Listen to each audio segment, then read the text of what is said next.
Question.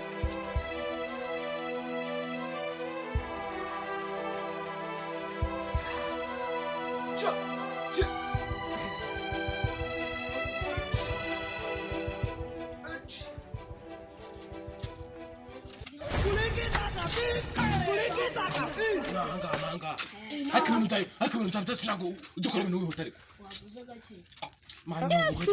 Wavuze gati utubura kumenya ko hano haba hari amabonza menshi. Hari ukwisaza bagatagusoza. Ugeze ngo dorarite.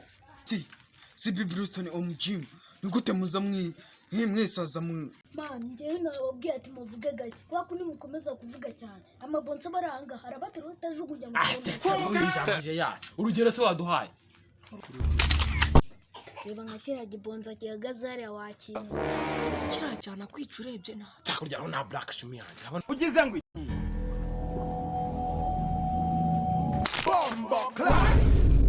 Man, biriya ni mubirebe ngo mugira ngo biriya ni igitangaza. Biriya ni ibintu bisanzwe, biriya ni ibintu. Nanjye naromoye. Ugeze ngo kawe se. Dore uburyo gasikura. ariko sha uvuga ibyo muvuga vuba mu isoke n'ikindi. Undi se muje gukora muza marushanwa agiye kunci. Ugeze ngo Sharwa. Ibyo nigeze kumva wa produce uko wawundi ufite studio. Sikurangi namwumvishe ko. Wawundi ukora MD Star Studio. Ugeze ngo Igorata. Namwumvishe. Man, usko ari amarushanwa kandi ikira nacyo kibazo. Ari mu bajaji. Niko ugeze ngo Man, mureke tumwegere twigire kwirira hiti. sinababwira ngo rimwe kazafatwa. Nawe babwiye. Koko. manzu ikize. Nyine twumvisha uvuga ibintu by'amarushanwa twari tuje nyine ngo tubwire tu. Ubu ngubu hano hirya ku muhanda amarushanwa yatangiye. None mwebwe muraza mutera icyuga zaba no munsi gym yanjye arangiri bukore. Ubwo niba mufite gahunda mugire tugende. Ahubwo se ntabwo turi gukore tugende twagiye. Ahubwo se murabuze. Ugeze ngo Uziko wamunika riseriye. Mwiteguye amarushanwa agiye kubera hano. ugeze ngo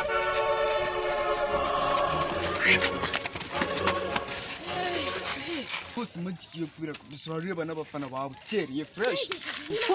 Nanjye nakiruka nka Ikipu ufite amaguru wowe. Yes, I think I fit. nanjye kwirukanka. Yes.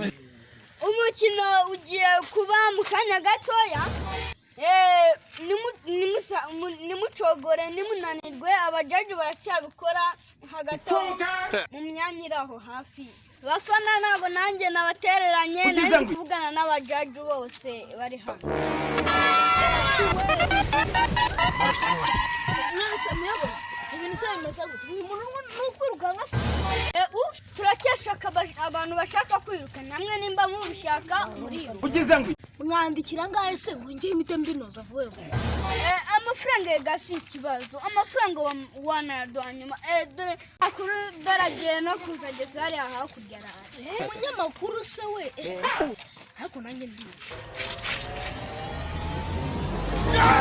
Match yatangiye. Indi nkuru iri kuvugwa ni match yo cibintu rwose. Ni MD Star Studio mukurikiye n'abandi wa munyamakuru wanyu nkaba ngiye kubazanira gashyashya. Rero hano rero murabona ko twiteguye ya match abantu bari bakurikiye ari benshi. Amasiganwa agiye kubera hano agiye guhuza uturere dutandukanye Kigali na Rubavu, Musanze ndetse na Gisenyi. Akaba ari match rwose yayogoje isi yose yahiye koko. Amasaha yagiye igihe cyagiye igihe niki amarushanwa agiye gutangira hagati y'ayo makipe. Rero abantu bagiye batandukanye nibo bagiye gusiganwa. Tukaba tubibutsa ko MD Entertainment Group ariyo yateye inkunga aya marushanwa mugiye kuba mwabona ahangaha. Abafana mwitegure kabisa, match iratangiye ahangaha kabisa. Mubibona abantu badukurikiye ku mbuga zacu zose haba YouTube ndetse na TV musanzwe mukurikira muri bench MD Star Studio rwose naho twakabazaniye aya masiganwa rwose turaba tuhababereye fresh tarwa taro.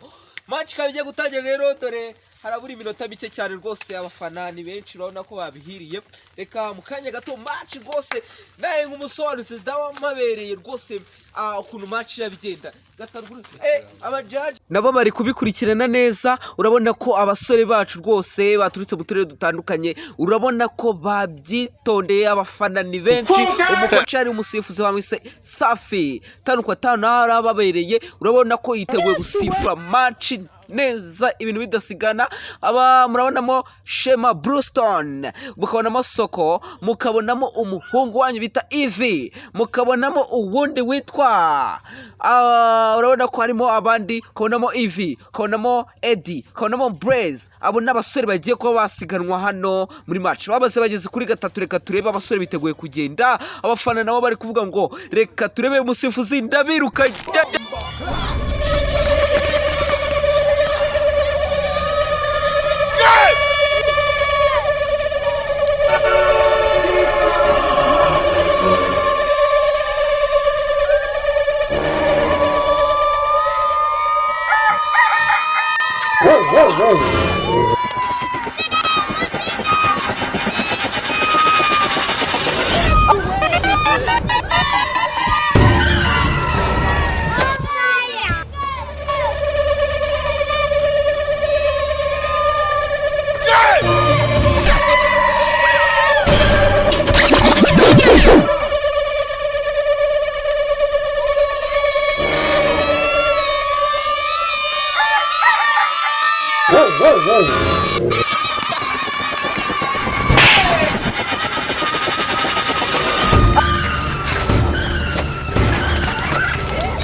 uko mubibona amarushanwa agiye gusoreza hano rwose amakipe uko ari guhangana rwose dore abambere reka turebe abambere kuntu nibo bagiye kugera hano ni hano bagiye gusoreza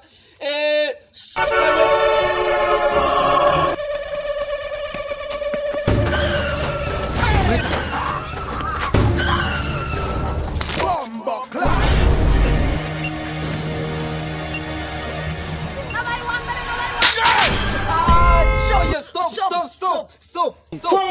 Oya muko mubibona wa mbere yabonetse wa kabiri wa mbere turutse mu Nyakabanda wa gatatu turutse hirya ku oya mugo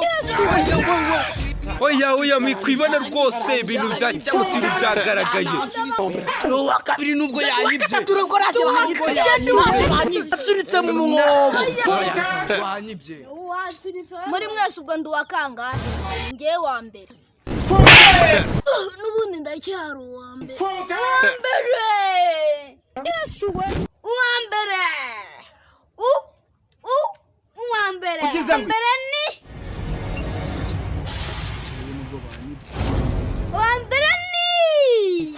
ukuri ni Soko uwa mbere ni Soko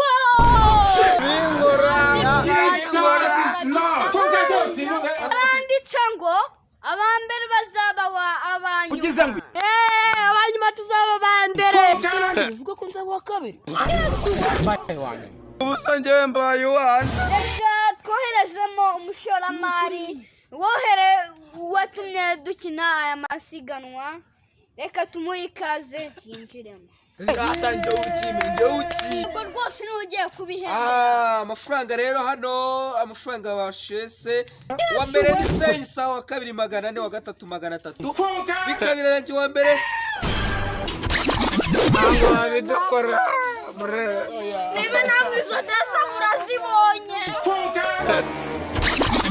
rero tumaze kubyanzura reka tuzabanza twegere akanama nkemuramaka kabanze kabisore tumenye neza niba koko uwo wabaye wa mbere yabikora rero abakinnye ndagira ngo mbabwire batatu ba mbere bategereze mu mezi 3 ari imbere muzadusange hari habera amarushanwa kuri MDA Entertainment Group ariho muzatujoining murakoze